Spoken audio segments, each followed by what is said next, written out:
If I say someone has a good reputation, most people who know that person would agree, because they were always known for consistently doing something well and with integrity, that is, in ways that are in line with the values that most supporters would share.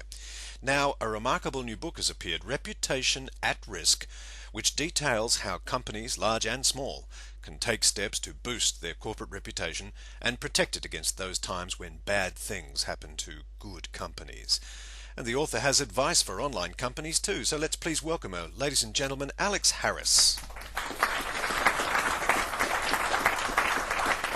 Thank you, Steve. Hi, Alex. Now, I suppose we should start by explaining what is meant by reputation, because some viewers are going to think you mean advertising or brand management or public relations. Absolutely. We do tend to think of reputation management as being a subset of those disciplines. But really, all of those things help to tell a story. But from my observations, I believe that reputational risk is a great deal more pervasive. It's not so much about a story told as revealed by the organisation's interaction with its customers, suppliers, staff, regulators, media, at every level. It's very much about what the organisation, not what the organisation does, but how. How does it treat its employees? How does it treat the earth on which it walks? How does it behave in relation to its public relations claims? Yeah, so I mean, let's just kind of really break that down, shall we? What are the key factors in good reputation for a business? I think it comes down to the absolute basics of values, leadership, ethical conduct, corporate governance, and social responsibility. Not in terms of a defined corporate social responsibility program such as philanthropy and so on, but how the organisation conducts its business, which is either socially responsible or it isn't. And I think that's really important because most of what I'm talking about are risks that are uninsurable, they're intangible, and they result from failures of management process and corporate culture. Well, moreover, society's rules have changed, haven't they? I mean, stuff that was going on in the 1950s and 60s might have been, oh, that's okay, but that would never fly now, would it? That's absolutely right, and most companies focus on what they do internally, but a lot of reputational loss can be caused by external forces, and those forces may be appear to be unrelated and unfair, and those societal judgments do change. I mean, an example of that would be the way that PETA, the People for Ethical Treatment of Animals, attacked the Australian wool industry back in 2004, and that matter is still ongoing, and the Australian wool industry had to back down and stop practicing what they call mulesing, which is cutting the tail out of the sheep, literally, to stop the maggots that are Yeah, absolutely.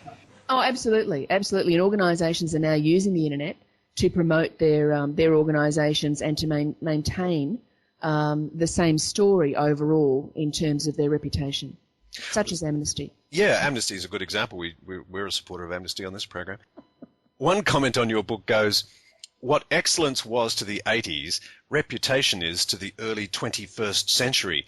And your core theme seems to be, keep your reputation buffed and polished, or it may end up costing you more than the nastiest lawsuit. Malpractice insurers will tell you that the reputational losses from any kind of lawsuit will be a multiple of the actual claim value.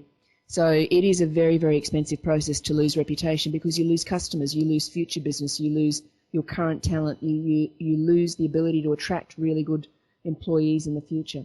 Well, how would people who run an online business, for example, either through a website or in a virtual world, what would they do to give their reputation a health check? What are some steps they can do to improve it? Look, the steps that would apply to them apply to any business, and whether you're a sole trader or a huge corporation, and one of the first things you have to do is monitor the buzz. Find out what people are saying about you.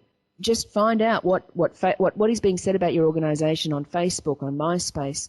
The second step I would suggest is that companies need to communicate their values with their employees and hire for those values. Hire people that fit in with that corporate culture and those values that are demonstrated as important to the organisation. The third thing I would suggest is that everybody needs to walk the talk. They need to practice what they're preaching. So what they claim in their public relations and advertising and every front face of the company, that they are actually living that story. Alex, I'm sure there's a whole lot more to it than this, and it's all in your book. Where do you get it?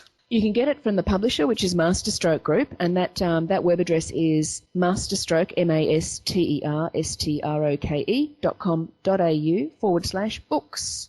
And it's on Amazon, I think? It's on Amazon. It is indeed on Amazon. And you can also get it via Reputation Report, which is the blog, reputationreport.com.au. Are we going to see any more books like this from you in the future? I hope so. I hope so too. Alex, thank you very much for joining us. Alex Harris, everyone. Thanks, Phil.